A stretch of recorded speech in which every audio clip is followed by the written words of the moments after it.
Finally, we get to talk about another gaming console today, and this is actually one of the first gaming consoles I've ever owned, and it was actually more than that. This was the one that I've used pretty much from when I got it to like when I entered like high school. I was using this thing all the time. I think I got it in like the 4th grade, and then like I eventually kept it until like way later, and it's so crazy. And we're talking about the Nintendo DS Lite, and the DS Lite actually turns 14 this year. So some of you guys who are watching this, I know my audience can be kind of fickle. Sometimes they're younger, sometimes they're older. I make my videos for older audience, just remember that. But some of you who might be watching this video might actually be younger or the same age as the Nintendo DS Lite, which is so crazy to think about. I've had mine for about 12 years, and it's actually the same exact one that you're looking at, the black DS Lite. I've owned this one since I got it. It was actually gifted to me by my family, and even just looking around, it's still in pretty decent condition. I'm surprised. I've beaten this thing, I've thrown it around by accident. I take care of my devices, but sometimes you never know. I dropped it, things like that, and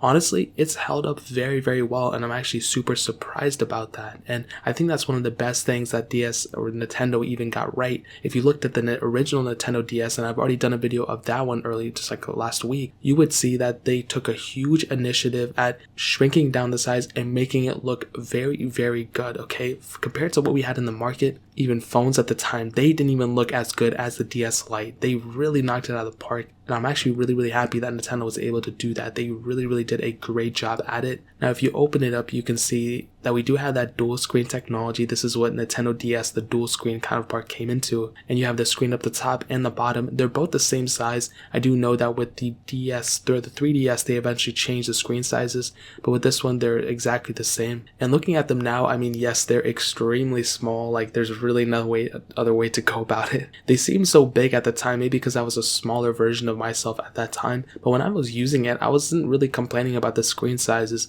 The only times I saw myself kind of complaining was when, the PSP, when I would play a PSP, when I would use it, I would be like, man, like, I want to use this one instead of the DS Lite. That one has a bigger screen, better graphics, so much more you can do with it, Wi-Fi, internet and things like that. But with the DS Lite, I'm glad I never changed or traded or anything like that, because, I had a really, really great time with it. Now, I'm sure you all are familiar with the gaming system. You can't really do much outside of playing games. There were ways, if you had the R4 card, which I actually have a tutorial on my channel of how to install one that's actually doing really well. I made that in 2017 and still getting a ton of views, but I think I might have to take that down because I don't want Nintendo taking that video down. But you had things like PictoChat, which, allowed you to hit up, girls in different classrooms.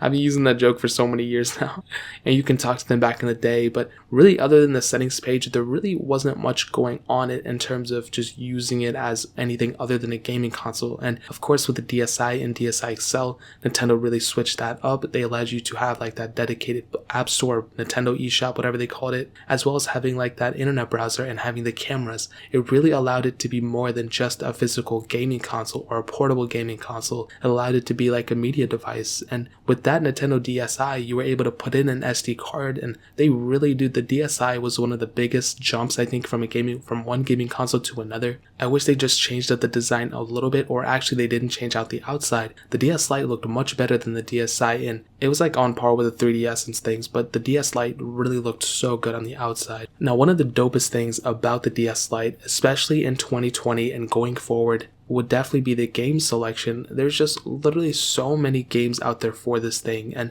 that's why so many people love the Nintendo DS and just the DSi and just the DS line in general. There's just so many games you can play for this thing. There's like probably hundreds of thousands, probably millions of games, and you have to think about how long the DS line was, going on for. So you had the Nintendo DS, which came out in 2004, the Nintendo DS Lite that came out in 2006, and then the Nintendo DSi that came out whenever it came out. I don't remember when it came out, but probably a couple years after that. So you had a multiple years of games for this thing, and I kind of attribute this thing to like the Xbox One lineup. There's so many Xbox One games. There were so many Xbox 360 games. There's so many Nintendo Wii games. Like, this thing, without a doubt, definitely had a ton going for it, and rightfully so. There's just so many games out for this thing, and the better thing is that, maybe I shouldn't even be saying this because I don't want this video taken down, but if you do have that R4 card, or you have some type of emulation ROM card, or flash card, I think they call it, you can easily go flash some ROMs onto your actual cartridge, put that in, and then be set and be able to travel with your games all the way without having to bring all of them. Now, obviously,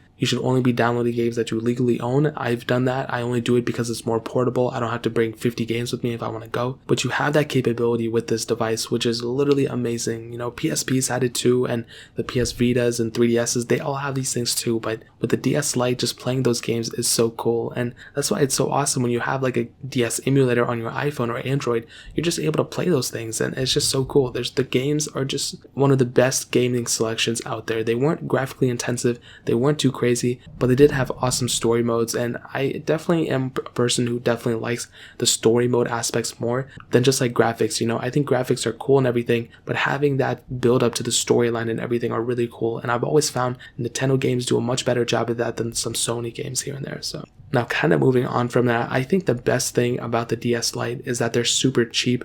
Some people, you know, might just say, just get an emulator, you know, just go for your MacBook or PC or whatever and just get a DS emulator. Well, that's a good idea too, but ultimately it doesn't mimic the actual feeling in your hands of, you know, a console like this. And since it's so cheap, I would just literally just get a console itself. I would just pick up this console. They're like $20, probably less than that in decent condition. You can pick them up super cheap from Japan if you go to eBay's Japan like site or whatever. Or even if you just go sort by DS Lite cheapest to newest. In 2020, these things are going for nothing. I literally picked up like a DSi for like $7 one time. It took like a month to get here, but I wasn't in any rush. I didn't really care. Another super cool thing about the DS Lite is that the battery life is very, very good. You can literally set this thing aside for months and come back to it and it will still be at the same charge level. Now, the battery has probably degraded. I know I talk about this a lot on my iPhone reviews and Android reviews, but batteries do degrade over time. But I don't know when Nintendo did, but you know, this battery, I still feel like it's at 100% right now. Like it's not, it totally lasts just as long as I need to make it last, and it's actually really, really cool. Even when you're playing games, it doesn't really drain the battery that fast either, which is a humongous asset for this phone. And it uses the same charging port as like the DSi and 3DS and all those things, so it's not like it's proprietary to that. So I definitely do appreciate that for sure. And this isn't the only cheaper device that plays DS games. You know, the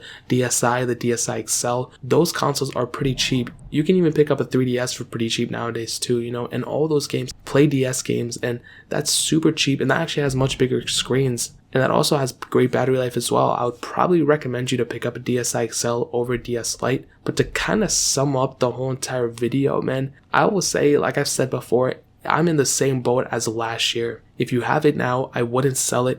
If you don't have one, before I would say I would probably wouldn't buy it because, you know, it just kind of seems like an extra step if you can go buy a 3DS or 3DS XL or DSi XL. But honestly, at this point, I think this thing is worth more now than when it was, you know, last year or the year before, mostly because it's kind of turning into a collector's item. And for me, I never sold my DS Lite. I was in a mode where I was like selling everything I bought because I want to recoup the money. The DS Lite is one of those things I would never sell. It means so much to me. The original DS, my PS Vita, my Nintendo Switch, I honestly don't really care too much about it. But the DS Lite definitely has a special meaning in my heart because it's pretty much the console I grew up with. And I'm so glad I never resold it. So for me specifically, it's a little bit different because I kind of grew up with the DS Lite. I used a Game Boy Advance before that, but I wasn't really too much into it. The DS Lite was my first like actual console, and I have so many memories with it. And it's literally so crazy to think that 14 years ago this thing came out, and 12 years ago I actually got it. I remember playing games like Super Mario 64 and New Super Mario Bros. That was actually the first game I ever got for it. And I was playing that Crash Bandicoot game that I think it was Mind Over Warped. I don't really remember the name of it, but it was the most trashiest game. I don't know why they ever made that. They should have never made it.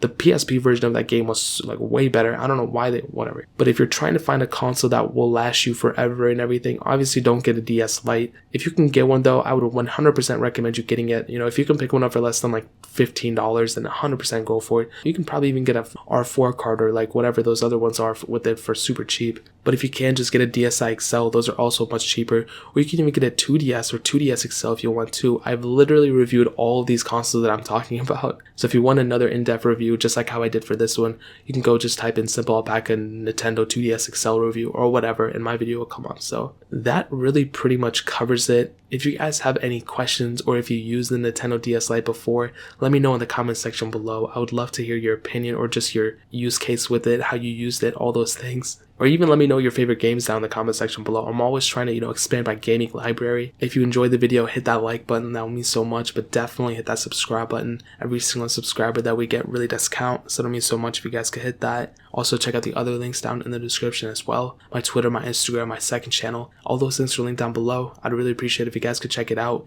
But more importantly, everything else, I love every single one of you guys. Hopefully I'll catch you guys in the next video. Peace out till then.